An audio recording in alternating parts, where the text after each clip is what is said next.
Hello students, welcome back after a long time at my YouTube channel।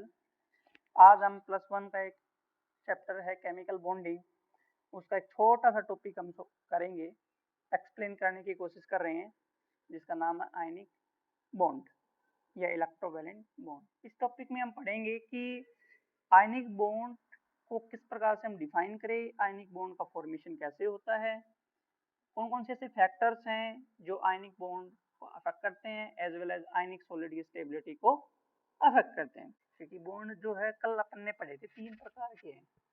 कौन कौन से थे 3 प्रकार के? एक तो था आयोनिक बॉन्ड, एक तो था आयोनिक बॉन्ड, एक था कोऑर्डिनेट बॉन्ड, कोऑर्डिनेट बॉन्ड, और एक था क्या? Covalent bond, covalent bond. इनके बारे में, तीनों के बारे में मैंने डिस्कस किया था, इंट्रोडक्शन दिया था कि आयनिक बॉन्ड में तो इलेक्ट्रॉन की क्या होती है? डोनेशन, इलेक्ट्रॉन डोनेट होते हैं। इसमें तो क्या होते हैं? इलेक्ट्रॉन डोनेट, इलेक्ट्रॉन डोनेट होते हैं, ठीक है। इसमें इलेक्ट्रॉन क्या होते हैं? शेयर, इलेक्ट्रॉन इक्वली शेयर होते हैं, बोलिए शेयर इक्वली, ठीक है। और इसमें भी क्या होते हैं? इसमें भी इलेक्ट्रॉन शेयर होते हैं, but electron share but by one atom, by one atom, एक एटम के द्वारा इलेक्ट्रॉन क्या होंगे? चेंज। फिर मैं तीनों का एक बार एग्जांपल जो है ना दोबारा से तेरे को देता हूँ, देखो कैसे होगा। देखो, जो पहला जो आयनिक बॉन्ड है, आयनिक बॉन्ड है वो कुछ इस प्रकार से होगा। एग्जांपल के तौर पर लगाऊं, जैसे CaF2 का एग्जांपल लगा ले, ठीक है। आप कैल्शियम और फ्लोरीन दोनों की क्या लिखनी है अपने को? सबसे पहले स्टेप में कैल्शियम के ऊपर नंबर ऑफ क्या लिखने हैं? नंबर ऑफ वैलेंस इलेक्ट्रॉन लिखने हैं, नंबर ऑफ वैलेंस। तो इसके इलेक्ट्रॉनिक कॉन्फ़िगरेशन देखिए उसे, कैल्शियम को 1s2 2s2 2p6 and then 3s2, then 3p6 and then 4s2 आएगा। इसकी जो आउटर मोस्ट सेल है वो कौन सी है? 4s। 2 2 4 6 10 और 2 12, 12 6 18 और 2 20, ठीक है। मतलब कितने हैं? 2। तो 2 बना, एक तो यहाँ बना दिया, एक तो यहाँ बना दिया, वैलेंस इलेक्ट्रॉन है वो एक, ठीक है। बट फ्लोरीन की देख, इलेक्ट्रॉनिक कॉन्फ़िगरेशन फ्लोरीन की क्या होती है? 1s2, इसको तो 20, उससे इसको कितना 9, 1s2 2s2 2p5, यानी कि आउटर मोस्ट सेल में कितना इलेक्ट्रॉन? 7। कितना इलेक्ट्रॉन? 7 बार, एक एफ और 2 एफ, कितना इलेक्ट्रॉन बढ़ना है मैंने? 7। 1 2 3 4 5 6 7, और है 1 2 3 4 5 6 7। तो यहाँ पे क्या होगा? इलेक्ट्रॉन की डोनेशन होगी, इलेक्ट्रॉन की डोनेशन कैसे? जो अपना इलेक्ट्रॉन इसको डोनेट कर देगा, ये अपना इलेक्ट्रॉन इसको डोनेट कर देगा। डोनेट करने के बाद बनेगा क्या? कुछ इस प्रकार से स्ट्रक्चर बन जाएगी Ca, यो इलेक्ट्रॉन इसके साथ शेयर कर ले, ठीक है। ये बनेगी, शेयर नहीं करेगा, डोनेट कर दियो ना इसने, तो हो रहा था दो पॉजिटिव चार्ज, और सवरे क्या है? F 1 2 3 4 5 6 7 8 और नेगेटिव, एंड यहाँ पे F 1 2 3 4 5 6 7 8 और देखिए अब तीनों का इनके जो 3 एटम्स थी, इन तीनों का क्या है? आउटर ऑक्टेट क्या हो गया? कंप्लीट हो गया। इसमें भी 8 हैं, इसमें भी 8 हैं, और यहाँ पर भी कितने हैं? 8 8, तीनों में क्या है? 8 8 प्रेजेंट है, ठीक है। यानी कि अगर इसको ढंग से यदि मैं बनाऊं तो पहले तो क्या हुआ? कैल्शियम ने अपने 2 इलेक्ट्रॉन को लॉस किया, जिससे क्या बना? ये बना। और फ्लोरीन ने इन इलेक्ट्रॉन्स को क्या किया? एक्सेप्ट किया। 2 फ्लोरीन आया, एक फ्लोरीन ने एक इलेक्ट्रॉन, दूसरा ने दूसरा इलेक्ट्रॉन, और 2 फ्लोरीन नेगेटिव बना दिया। फिर Ca2 पॉजिटिव ने और 2 F2 नेगेटिव दोनों मिलकर के बना दिया, CaF2 का फॉर्मेशन कर दिया। अब ये जो कंपाउंड बना ये कौन सा बना? आयनिक कंपाउंड का फॉर्मेशन हुआ। किसका फॉर्मेशन हुआ? आयनिक। क्लियर हो गया आयनिक बॉन्ड कैसे, ठीक है। कुछ और देख, कुछ और एग्जांपल देख। आज सिर्फ अपन आयनिक बॉन्ड के बारे में ही पढ़ेंगे। अनदर एग्जांपल देखो, अनदर एग्जांपल देख, जैसे एक और अनदर एग्जांपल लेता हूँ, CaS ले ले, CaS, CaS। अब कैल्शियम के ऊपर तो कैल्शियम का इलेक्ट्रॉनिक कॉन्फ़िगरेशन क्या होता है, 20 वर्णों है ना। तो आर्गन को 18 पर 2 रहेगा, दैट इज 4s2। और सल्फर को कितना होता है, सल्फर नाइट्रोजन इसको फॉस्फोरस के बाद आओ है, ठीक है। नाइट्रोजन का नीचे फॉस्फोरस, ऑक्सीजन का नीचे क्या होता है, सल्फर है। तो यहाँ को कितना होता है 8, तो यहाँ को कितना होगा 16 वर्णों है। 16 बार कैसे भरा हो, नियोन का तो हुई थी 10, नियोन का कितना हुई 10, फिर कितना बचेगा नियोन के बाद 3s2 एंड 3p4 हो गया ना। कितना इलेक्ट्रॉन है आउटरमोस्ट में 6, और यहाँ कितना ही 2, तो 1s इलेक्ट्रॉन भर 1 2 3 4 5 6, और ये 1 और 2। अगर मान ले ये दोनों शेयर भी करी हैं, लेटेस्ट एक कैल्शियम और फ्लोरीन ने आपस में शेयर कर लिया, शेयर करता के साथ कैल्शियम कितना ऑक्यूपाई करेगा 2, तो ये करेगा और 2 इसका, टोटल 4 हो गया, मतलब ऑक्टेट पूरा नहीं होगा, ठीक है। इस सल्फर का तो हो जाएगा बट कैल्शियम का नहीं होगा, इसलिए ये क्या करेगा डोनेट करेगा, ये अपना इलेक्ट्रॉन इसको डोनेट कर देगा और ये वाला भी इसको डोनेट कर देगा, दोनों डोनेट कर दिया। मतलब कैसे बना वो कि कैल्शियम ने अपने दोनों इलेक्ट्रॉन को क्या कर दिया, डोनेट कर दिया, और सल्फर क्या करेगा, इलेक्ट्रॉन को एक्सेप्ट करके एक सल्फर नेगेटिव का फॉर्मेशन। अब एक ही सल्फर था, एक इलेक्ट्रॉन नहीं एक्सेप्ट करेगा नहीं, क्योंकि इसके पास एस नेगेटिव का मतलब क्या है, एक एस नेगेटिव का मतलब है 7 इलेक्ट्रॉन, 1 2 3 4 5 6 7, 6 था यहाँ पे, इसके पास 6 थे, और यहाँ एक इसके पास क्या हो गया 7, तो दूसरा इलेक्ट्रॉन और भी है, अपन तो एक इलेक्ट्रॉन कंज्यूम किया है, तो यहाँ पे भर वो वाली बात भी देखो कैसे 2 इलेक्ट्रॉन आएगा तो और कितना नेगेटिव चार्ज हो जाएगा 2 नेगेटिव चार्ज, जैसे 2 नेगेटिव आएगा इसके पास इलेक्ट्रॉन कितना हो जाएगा 8, ऑक्टेट पूरा। सो अगर आप कंबाइन कराएंगे तो क्या बनेगा Ca2 पॉजिटिव और S2 नेगेटिव, दोनों मिलके क्या बना देंगे कैल्शियम सल्फाइड आयनिक सॉलिड। ये क्या है, एक आयनिक कंपाउंड, क्या है ये, एक आयनिक कंपाउंड, बता समझ में आया। सिमिलरली हाँ, आयनिक कंपाउंड में इलेक्ट्रॉन को डोनेट ही करवाना है, शेयर नहीं हो रहे यहाँ। यहाँ इलेक्ट्रॉन क्या कर रहा है, एक एटम से लॉस हो रहा है और दूसरा एटम उस इलेक्ट्रॉन को क्या कर रहा है, एक्सेप्ट कर रहा है, ठीक है। सिमिलरली एक अनदर एग्जांपल देख, let us take sodium sulphide Na2S sodium sulphide.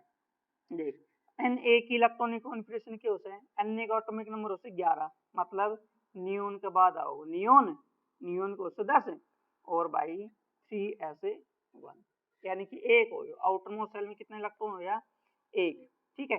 और भाई सल्फर को अभी बताया तो 16, नियोन के बाद आओ, नियोन को कितना होता है 10, नियोन का कितना होता है 10 का मतलब 3s2 एंड 3p4, कितना इलेक्ट्रॉन हो रहा है टोटल 4, सॉरी 6, 4 + 2 6 बना।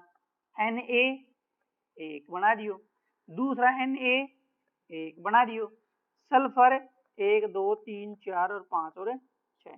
अभी डोनेट करवा, जो इलेक्ट्रॉन डोनेट होगा, जो इलेक्ट्रॉन डोनेट होगा यहाँ के बनी स्ट्रक्चर के बनाएगी Na, ठीक है, कितना चार्ज पॉजिटिव, और Na कितना चार्ज पॉजिटिव, और S के ऊपर कितना चार्ज, मतलब कंबाइन करा तो क्या बनेगा Na2S, यहाँ कितना पॉजिटिव, यहाँ कितना 2 नेगेटिव। अब पॉजिटिव को मतलब एक पॉजिटिव नहीं है क्योंकि Na कितना ही 2, तो 2 पॉजिटिव ही है, समझ में आए, आयनिक बॉन्ड का फॉर्मेशन हुआ है, ठीक है।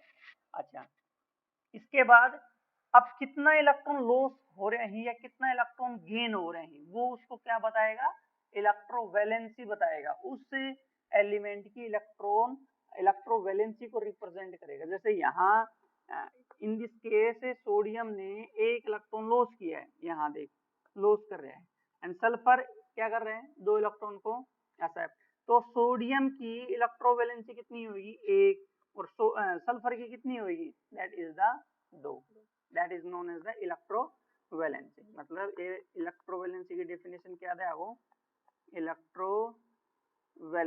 इलेक्ट्रोवैलेंसी का मतलब है the number of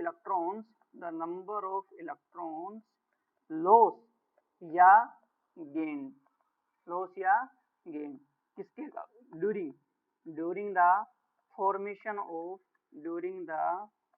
formation of electrovalent linkage. Electrovalent का दूसरा नाम क्या बताया था? Ionic linkage. ठीक है, नोन एज इलेक्ट्रोवैलेंसी। क्लियर हुआ? बता क्लियर हुआ या नहीं? ठीक है, नेक्स्ट बढ़े। देखो अब जो पढ़ता लिया, पता लग गया कि आयनिक बॉन्ड का फॉर्मेशन होता क्या है, आयनिक सॉलिड का फॉर्मेशन होता कैसे है। नेक्स्ट जो आएगा अपना कंसेप्ट है वो ये है कि कौन कौन से ऐसे फैक्टर्स हैं जो अफेक्ट करते हैं, factors that affect the formation of ionic solid या आयनिक बॉन्ड को फॉर्मेशन में कौन कौन से ऐसे फैक्टर्स हैं जो अफेक्ट करें, यानी कि ऐसे कौन कौन से फैक्टर हैं जिनकी हेल्प से आयनिक बॉन्ड आसानी से बनेगा, या आयनिक सॉलिड का फॉर्मेशन जल्दी होगा, या ऐसे कौन कौन से फैक्टर्स हैं जो आयनिक बॉन्ड का फॉर्मेशन करवाना पसंद नहीं करता, या ऐसे कौन कौन से फैक्टर्स हैं जिनकी वजह से आयनिक सॉलिड का फॉर्मेशन जो है वो स्लो हो जाता है। तो ऐसे कौन कौन से फैक्टर्स हैं, तो इसको ध्यान से समझ देख। फिनोमेना कैसे है, जैसे मान ले फॉर एग्जांपल के तौर पे मान ले अपने को NaCl फॉर्म करवाना है, NaCl का फॉर्मेशन करवाना है। फॉर्मेशन ऑफ NaCl देख, फॉर्मेशन ऑफ NaCl देख, यहाँ से फॉर्मेशन ऑफ NaCl। तो पहले तो क्या होगा, Na जो है सोडियम के पास एक इलेक्ट्रॉन एक्स्ट्रा है, ये अपना एक इलेक्ट्रॉन क्या करेगा, लॉस करेगा, क्या बनाएगा, Na पॉजिटिव का फॉर्मेशन करेगा और एक इलेक्ट्रॉन को क्या कर दिया इसने, लॉस। दूसरी बात जो क्लोरीन है, क्लोरीन पे कितने इलेक्ट्रॉन थी, 7, आउटर मोस्ट में 7 में ही, ये इस इलेक्ट्रॉन को क्या कर लेगा, एक्सेप्ट, और किसका फॉर्मेशन कर देगा, नेगेटिव एनायन को, ऐसे। ठीक है, तीसरे स्टेप में क्या होगा, नेक्स्ट लिख ही देता हूं मैं यहाँ पर, देखो यहाँ लिख रहा हूँ, थोड़ा ध्यान से समझना फिर से। जो सोडियम ने अपना इलेक्ट्रॉन क्या कर दिया, लॉस कर दिया, ठीक है, पॉजिटिव आयन बनी हो।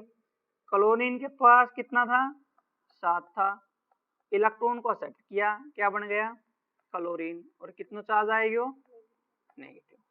तीसरे स्टेप में ये Na पॉजिटिव और ये Cl नेगेटिव दोनों कंबाइन होकर किसका फॉर्मेशन कर देगा, और वो भी किसका, आयनिक सॉलिड का। ये आयनिक सॉलिड है, इसके बीच में कोई बॉन्ड नहीं है, there is no bond between the Na positive and Cl negative, there is no bond, just called the ionic bond are present, but ionic bond not the bond actually. Ionic bond is the electrostatic force of attraction between the cation and anion। यहाँ पर क्या है, यहाँ पर एक यदि बात लिखना चाहा कि यहाँ in between the Na positive and Cl negative there is ionic bond are present, ionic bond are present। ionic bond means ionic bond is actually not a bond,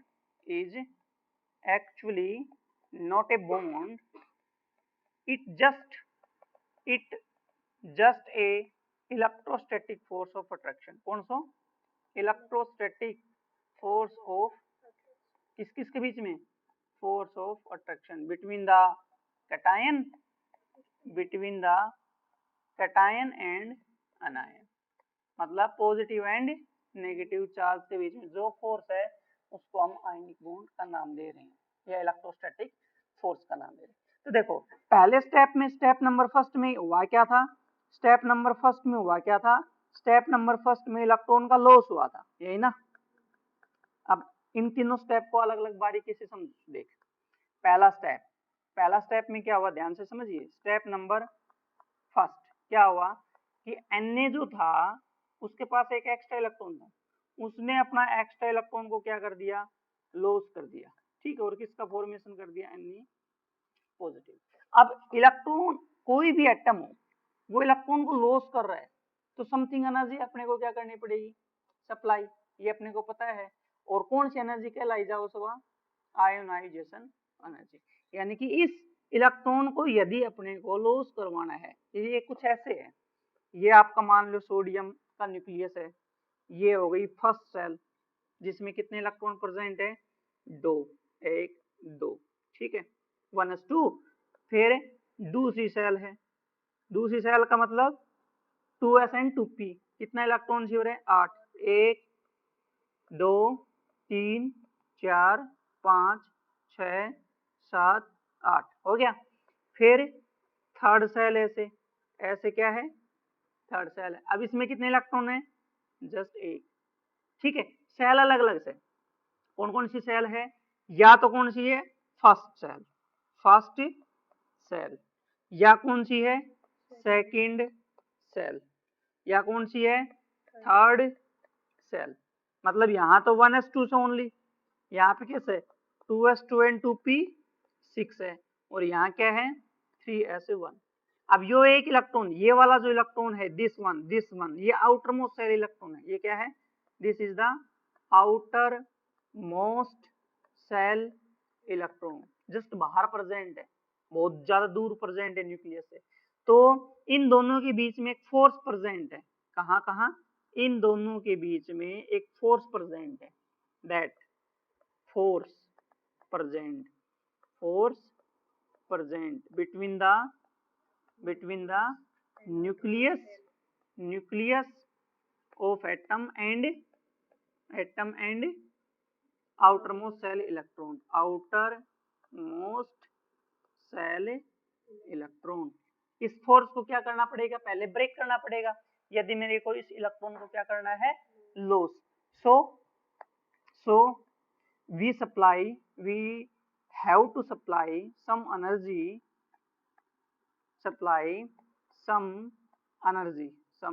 energy to lose to remove this electron, ठीक है, clear. this supplied energy is known as क्या, ionisation energy कहलाई जाती है। समझ में आया। यानी कि पहला स्टेप को कैसे लिखांगा, अपन ऐसे लिखांगा, स्टेप नंबर फर्स्ट को कैसे लिखेंगे, आंसर समझना।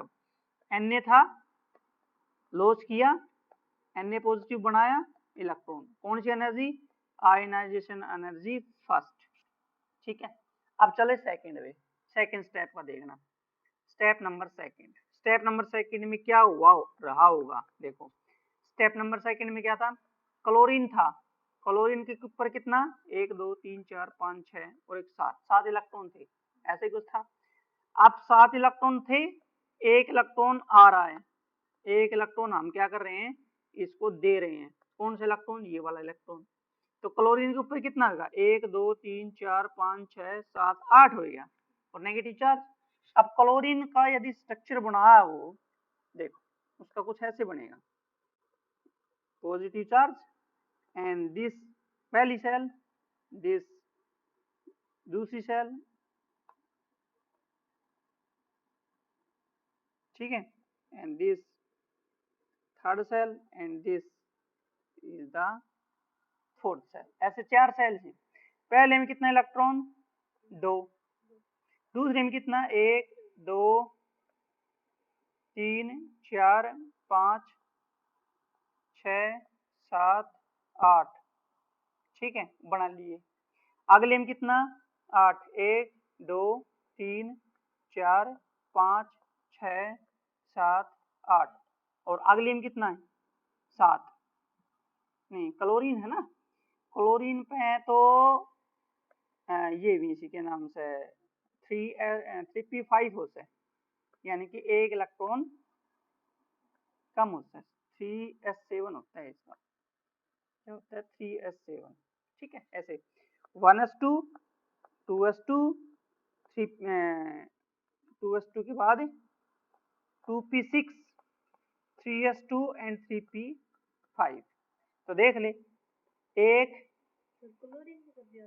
हाँ क्लोरीन को कर दिए, एक दो दो, फिर कितना ही 8, 1 2 3 4 5 6 7 8, फिर कितना ही आउटर मोस्ट में 7, 1 2 3 4 5 6 और, ठीक है। अब ये क्या करेंगे, इलेक्ट्रॉन को एक्सेप्ट, इनकमिंग इलेक्ट्रॉन को एक्सेप्ट करते एक साथ सिचुएशन कैसे बनेगी, एक्सेप्ट करते एक साथ सिचुएशन कुछ ऐसे बनेगी, यो न्यूक्लियस थ्रू, ठीक है, पॉजिटिव चार्ज, यो पहली सेल या दूसरी सेल या थर्ड सेल, ठीक है। यहाँ कितने हैं इलेक्ट्रॉन, एक और दो, दो ही था, फिर कितना था 8, 1 2 3 4 5 6 7 और, अब अगले में कितना होगा, 7 तो पहले ही था, एक इलेक्ट्रॉन हो रहा है, 1 2 3 4 5 6 7 और, तो एक इलेक्ट्रॉन एक्स्ट्रा तक साथ कैसे साधा हो, यही तो अपन रिप्रेजेंट किए हैं। और अगर इस इलेक्ट्रॉन को इलेक्ट्रॉन को ऐड होना है, ठीक है, तो यहाँ इस न्यूक्लियस और इस इलेक्ट्रॉन के बीच में क्या होना चाहिए, एक फोर्स प्रेजेंट होना चाहिए, ठीक है। If we add the incoming electron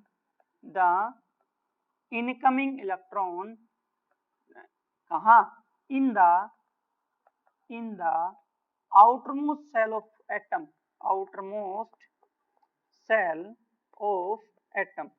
then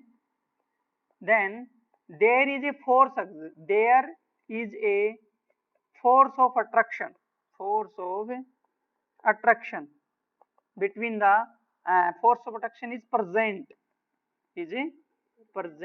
किस किस के बीच में, between the nucleus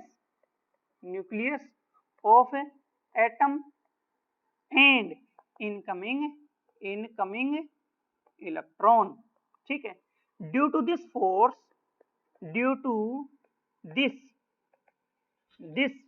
of attraction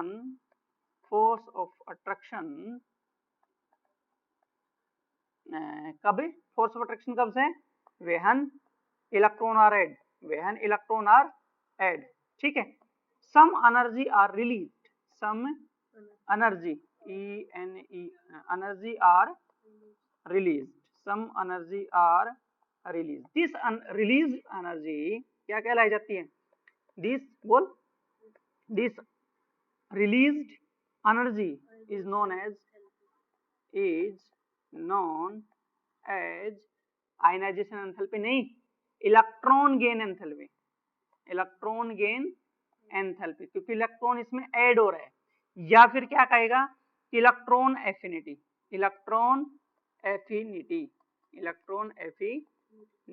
समझ में आई बात या नहीं।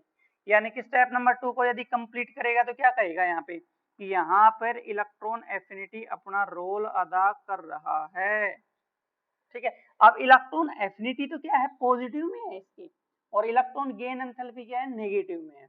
ध्यान रखना इस बात को, न्यूमेरिकली बोथ आर इक्वल, बस जस्ट सिंबल क्या हो जाता है, चेंज। इलेक्ट्रॉन एफिनिटी की यदि बात करेंगे तो पॉजिटिव में वैल्यू आएगी, क्योंकि इलेक्ट्रॉन ऐड हो रहे हैं, ठीक है।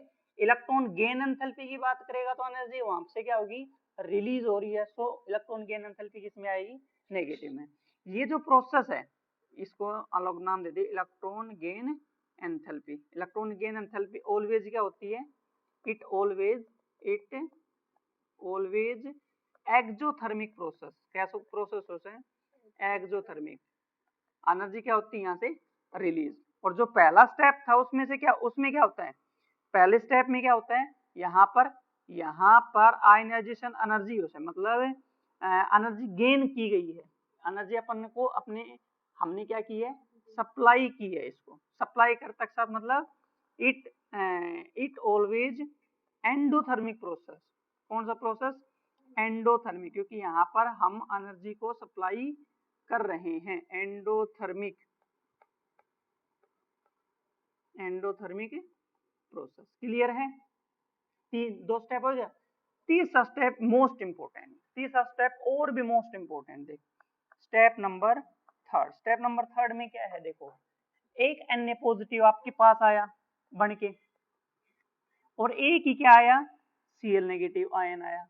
अब दोनों क्या करेंगे, अट्रैक्ट होंगे टुगेदर, क्योंकि इसके ऊपर पॉजिटिव चार्ज है और इसके ऊपर नेगेटिव चार्ज है। So both ions are attract together and form the ionic species Na positive and Cl negative।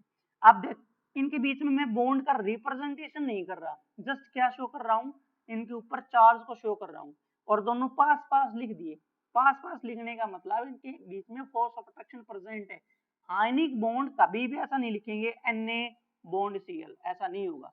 Ionic bond की रिप्रेजेंटेशन हम नहीं करते, जस्ट सिर्फ किससे बताते हैं, दोनों एटम्स को पास पास लिखते हैं और उनके ऊपर चार्ज को हम क्या करते हैं, रिप्रेजेंट। और जब भी कटायन और अनायन जब मिलेगा तो वहां से क्या होगा, फोर्स ऑफ अट्रैक्शन होगा, और जब भी फोर्स ऑफ अट्रैक्शन अट्रैक्ट होगा, दो एटम ऐड होगा एक दूसरा में, एक या मैं सिंपल इंग्लिश में कहूँ कि जब भी टू एटम्स एक दूसरे को अट्रैक्ट करेंगे तो ए लॉट ऑफ अमाउंट में एनर्जी क्या होगी, रिलीज होगी। यहाँ पे क्या हो रहा है, when these two ions, these two opposite charged ions, ये क्या है, these two opposite charged ions are attracted by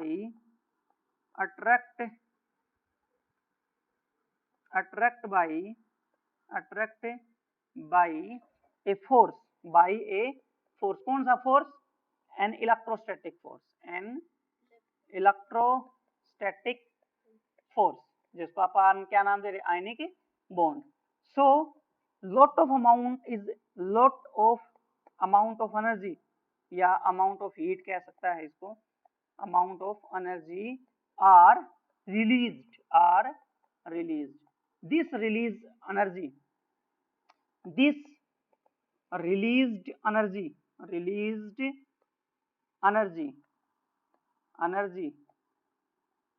to form released energy is called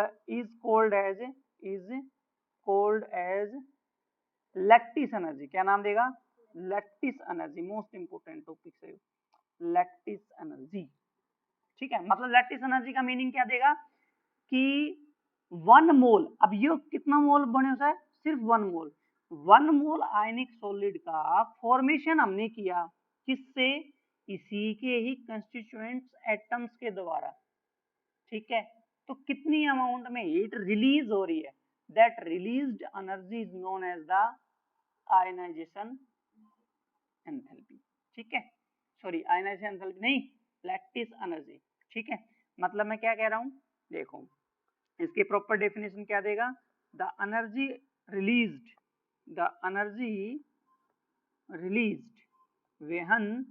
when the number of gases, simple कह दे, नंबर ऑफ छोड़, when the positive and negative ions combine together to form 1 mole of ion, 1 mole of ionic solids, 1 mole of ionic solid is called lattice energy. समझ में आया? अब lattice energy positive हुई negative हुई, मतलब release हो रही है गेन हो रही है, गेन हो रही है। लैटिस एनर्जी लिख रखी है, इट रिलीज का मतलब lattice energy is also exothermic. But every situation में, जैसे मैंने सेकंड स्टेप में बताया, इलेक्ट्रॉन एफिनिटी जो है, इलेक्ट्रॉन एफिनिटी ऑलवेज एक्सोथर्मिक होता है। बट यह कौन सी इलेक्ट्रॉन एफिनिटी है, पहली इलेक्ट्रॉन एफिनिटी है। ऑलवेज की बात नहीं कर सका, यहां से ऑलवेज वर्ड हट जाएगा।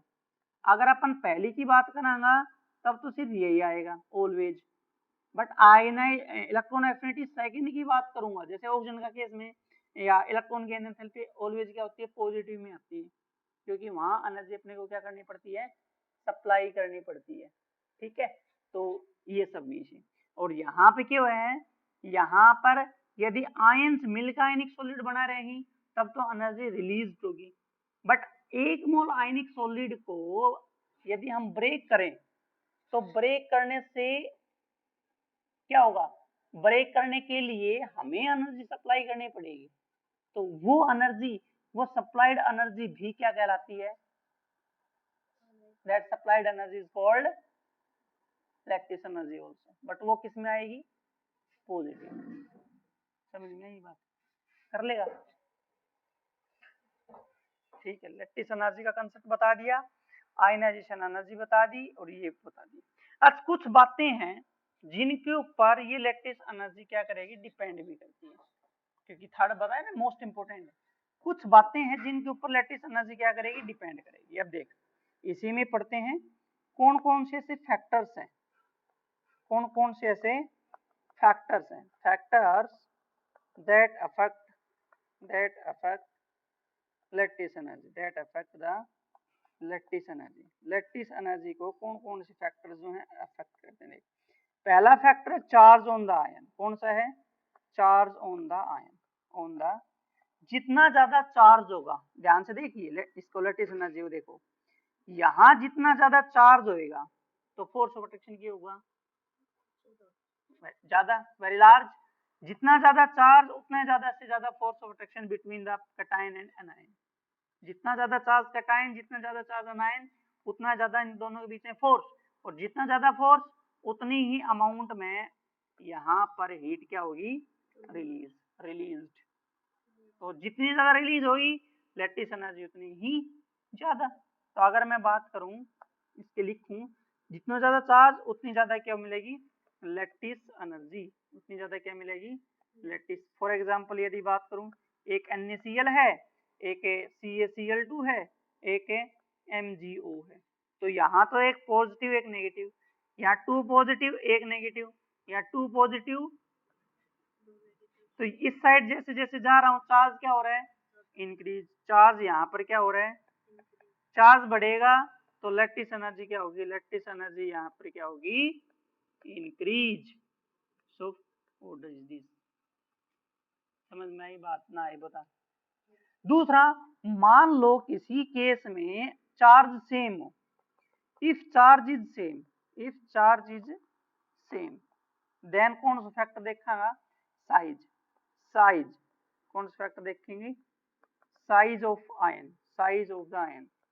देखना, जैसे मैं कहूं कि एक तो NaCl है और एक NaBr है, अब यहाँ तो पॉजिटिव यहाँ पॉजिटिव बराबर से, कैटायन तो इक्वल, बट एनायन यहाँ नेगेटिव से यहाँ, नहीं समझा, मैं कह रहा हूं कि एक NaCl एक NaBr है, Na पॉजिटिव दोनों केसेस में क्या है, इक्वल, बट एक में Cl नेगेटिव दूसरा में Br क्या है, नेगेटिव। क्लियर हुआ, अच्छा ये जब होगा, अब एक बात बता, जितना बड़ा साइज होगा, जितना लार्ज साइज, जैसे एक तो छोटा साइज है ऐसे जो Cl नेगेटिव है मान ले, और एक बड़ा साइज है ऐसे Br नेगेटिव, तो यहाँ इलेक्ट्रॉन का डिस्पर्जन क्या होगा, ज्यादा से ज्यादा, मोर सरफेस एरिया में होगा, मोर एरिया में इलेक्ट्रॉन का डिस्पर्जन होगा, फैला हुआ, ठीक है। और यहाँ इलेक्ट्रॉन का डिस्पर्जन क्या होगा, कम। यहाँ तो क्या हो रहा है, इलेक्ट्रॉन का डिस्पर्जन हो रहा है, डिस्पर्जन, सेपरेट आउट हो रहा है पूरे एरिया में। यहाँ इलेक्ट्रॉन का डिस्पर्जन क्या है, कम है, डिस्पर्जन यहाँ पे क्या है, कम है, और यहाँ क्या है, लार्ज। तो एक बात बता, जिसके पास जितना ज्यादा डिस्पर्जन होगा वो स्ट्रॉन्ग मिलेगा या वीक मिलेगा, वो स्ट्रॉन्ग मिलेगा या वीक मिलेगा, वो वीक मिलेगा, क्योंकि जैसे पावर क्या हो जाती है, कम हो जाती है। यदि हम चीजों को फैला दें, ठीक है, तो उसकी एबिलिटी, उसकी जो पावर है वो क्या हो गई, कम हो गई। अट्रैक्शन पावर क्या हो जाती है, कम हो जाती है। और उसी चीज को यदि आप बांध दिया तो अट्रैक्शन पावर क्या हो जाए, उसे सेम बात होता है। कैसे, जैसे ईंधन है, अपनी देसी भाषा में बोला है भाई, कलडिये हैं, उसको खुले खुले डाल दे तो आप आसानी से उसको तोड़ सकते हैं, उसके पास पावर नहीं है, तोड़ दिया, बट यदि उसको बांध दिया तो नहीं कर सकते। सेम बात ही है, जितना छोटा साइज उसमें उतनी ही ज्यादा क्या होगी, अट्रैक्शन पावर होगी। अट्रैक्शन पावर का मतलब पोलराइजिंग पावर उतनी ही ज्यादा होगी। जितनी ज्यादा होगी अट्रैक्शन उतनी ही, जितना बड़ा साइज अट्रैक्शन कम। अट्रैक्शन कम का मतलब फोर्स ऑफ अट्रैक्शन क्या हो जाएगा इसमें, कम हो जाएगा। और जितना फोर्स ऑफ अट्रैक्शन कम होगा लैटिस एनर्जी उतनी क्या हो जाएगी, कम। तो ये क्या हो गया, इनवर्सली प्रोपोर्शनल हो गया। सो इसकी क्या होगी, लैटिस एनर्जी ज्यादा, इसकी क्या होगी, लैटिस एनर्जी कम, बिकॉज बी आर के ऊपर क्या है और इसके ऊपर, हाँ हाँ नेगेटिव, मतलब साइज, बी आर का साइज बड़ा है और सी एल का साइज, ठीक है। यानी कि समरियक का रूप में देखा अपा, यदि समरियक अप का रूप में देखा, आप ध्यान से समझिए, समरियक करूं हूं, पहला स्टेप में अपन ने क्या करियो तो Na पॉजिटिव इलेक्ट्रॉन लॉस, दूसरा रूप में Cl इलेक्ट्रॉन को एक्सेप्ट, सॉरी ऐसे बना, इलेक्ट्रॉन को एक्सेप्ट Cl नेगेटिव, तीसरा स्टेप में Na positive plus Cl negative change into NaCl। यहाँ कौन सी IE, यहाँ कौन सी EA, यहाँ कौन सी lattice energy, lattice energy Le से रिप्रेजेंट कर रहा हूँ लैटिस एनर्जी को, Le से रिप्रेजेंट कर रहा हूँ, या U से रिप्रेजेंट करते हैं मेनली अपन बेसिकली लैटिस एनर्जी U से रिप्रेजेंट करते हैं। समझ में आई बात या नहीं आई? अगर इन तीनों का सम IE का सम प्लस EA का और प्लस U का अगर सम नेगेटिव में आता है, नेगेटिव में आएगा तो वो आयनिक सॉलिड क्या होगा, मोर स्टेबल। आयनिक सॉलिड क्या होगा, मोर स्टेबल, मोर आयनिक सॉलिड मोर स्टेबल, ज्यादा से ज्यादा क्या होगा।